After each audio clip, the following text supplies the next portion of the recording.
Akrotiri is located in the southern part of Santorini, the most southern end actually. We're actually talking about the remains, what's left of a prehistoric city from about 1600 BC, city that was destroyed on 1600 BC after a really strong volcanic eruption.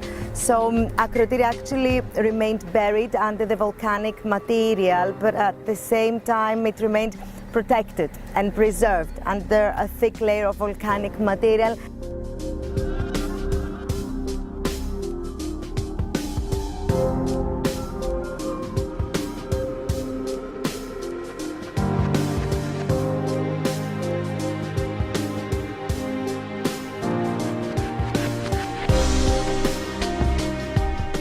And that's what makes it so important, the fact that it didn't only remain buried, it was preserved under a very thick layer of ash and pumice. It's like soft powder.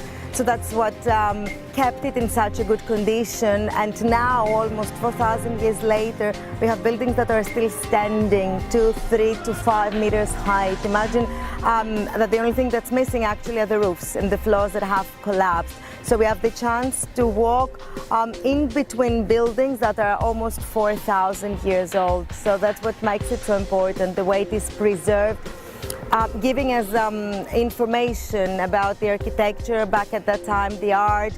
We have unique wall paintings preserved in an almost perfect condition, so we take information about those people, how they looked like, how they were dressed, things they were doing in their everyday life, and that is why it is so important.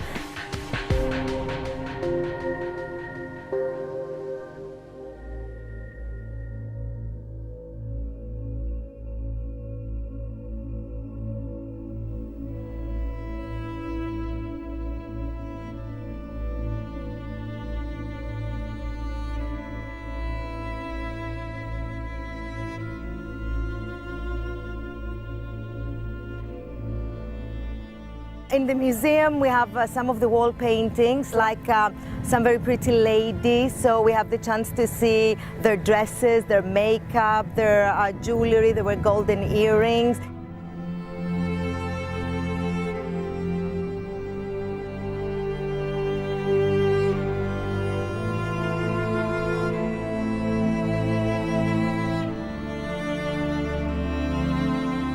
Then there's also a small golden ibex, which is actually the one and only golden object that we have until now, since the inhabitants of Akrotiri left and took everything with them. So that little ibex was probably an offering, something they left back, something they wanted to offer to their gods before they abandoned their city.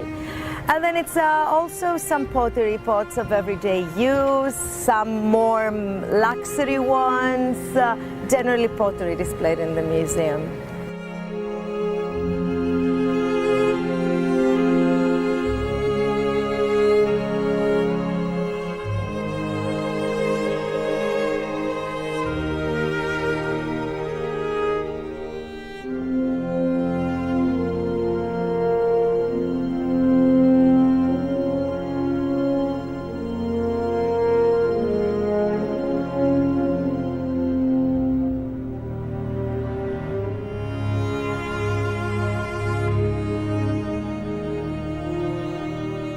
It's easy to have the picture, it's easy to try to visualize it because everything is so well preserved, so it's easy to have the picture in your mind. The buildings are still standing, nothing is missing. I mean, so it's very easy to have the picture of how advanced those people were, how organized. I mean, we're talking about a city with paved streets, squares, drainage systems, so that shows that they were very well organized and very advanced, of course. We can see that from the way they build their houses, the wall paintings, everything. The way it is preserved makes it easy for visitors, especially when you have someone to explain to you, but it makes it easy for visitors to understand what we're talking about and try to have the picture, try to visualize it, how it was.